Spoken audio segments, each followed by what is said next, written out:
Yeah, this is a single institution experience looking at real-world data since Teclistamab was FDA approved now about a year ago. And we looked at our institution's experience. Now, the real-world data differs from the Majestic study, which is a pivotal, FDA approval study for, the drug.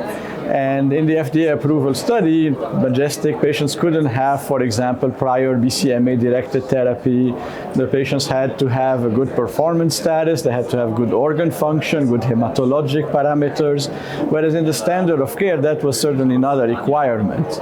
And then when we looked at the outcomes of the patients who were treated in the standard of care arm, even though a lot of those patients would have not met the criteria for eligibility into the trial, the outcomes were not very different. The response rate, albeit a tiny bit lower, overall the progression-free survival is very comparable and the toxicity are very comparable as well. So meaning that even if we treat patients who would have not met the inclusion criteria of the trial, we still see a very good, safety and efficacy signal.